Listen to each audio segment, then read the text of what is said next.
Hello, thanks for watching. I'm doing a little install video on a vehicle. I did a LED headlight install a little while back. It was the Oracle LED headlamps, or headlight install into a 2015 Kia Soul. Anyhow, the owner had contacted me earlier in the week and said he had purchased some lights that he wanted me to install on that vehicle. So I said, go ahead and bring it by. So he just dropped the vehicle off. The lights are a Alpena Hexfire LED driving light. It says it's got 6 high intensity LEDs. We're going to install these in the lower grille, kind of like in the picture there. It's got like down there. You'll see in a second as I turn the camera over and put it on the vehicle there, and you can see where I'm going to be installing them in the lower grille. That's the spot that we decided would probably be best for him, and he was happy with that. And I'm going to show you how I'm going to wire these up so that they'll be triggered by the parking light, and it'll go through a relay that'll pull power from the battery. That way there's no wires ran into the car and no toggle switches. He didn't want any switches inside. He just wanted it to be powered basically by when he turns the regular lights on, that these would come on.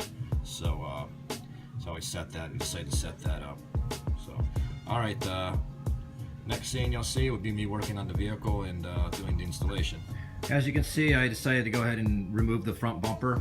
I tried doing the install with leaving the front bumper on, and it just made sense to go ahead and just remove it. It's really not that hard to do on this. It's just a series of a few bolts and plastic clips. The tools you'll need to remove the bumper if you do this install will be a 10mm socket, a 12mm socket, and a plastic trim removal tool, or a clip removal tool, or you can use a pocket screwdriver, just a little flathead screwdriver, and just to pull the clips up. You're gonna have to remove the two 10mm sockets here in the front of the headlight housing, and there's a 12mm here, and then you're gonna want to pull forward and kind of up at the same time, because you want to remove the lower retainers slide out of these clips here, so they just pop in there. So you'll pull kind of forward and then up and out to clear this section of the front bumper cover mounting point. These are just plastic clips that the bumper slides into to lock in place. So when you pull them, just pull it easy and work it, and it'll pop out. Same thing goes for this corner. There's one 10mm screw that goes this way up, screws into this plastic mounting point, and the bumper runs up here. So you want to just grab it from both sides, the left and right hand, and kind of just easy pop it forward. And it's got to get past these little clip points. So be very careful you don't break the bumper, you don't crack these points, because if you do, it's not going to sit real flush and tight there. But anyhow, for the bottom part, there's just plastic clips, a few 10mm bolts that go up. You're going to have to undo your fog light harness on both sides, your left and right. Also going to have to do your headlight harnesses. Just unclip those. All you got to do is just push these little plastic tabs right here. Push down and pull out. They're pretty tight, but maybe just because the car is fairly new. I just left this one in, kind of show you. Like I said, it's just 12 there, 10 and 10, and the same deal here. I recommend putting some masking tape around the edge of the fender, just so if you're doing this by yourself, the bumper slides or pops up, it doesn't chip your paint or scratch it. And here, as you can see, there's the bumpers off on the stand. I've already went ahead and mounted the lights. I did the same thing here, so I didn't take a chance of scratching the paint.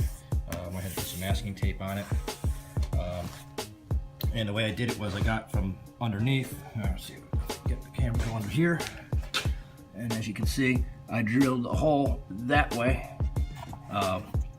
and ran my bolts and all the fasteners there, and I've got it pretty well adjusted to where it's pretty straight. The bumper's got it's really round, so I try to get it straight so that the lights are firing forward and not like way out to the sides. Kind of like the other fog lights are pretty straight. Same thing. I'm trying to accomplish with these driving lights, fog lights, whatever you want to call them.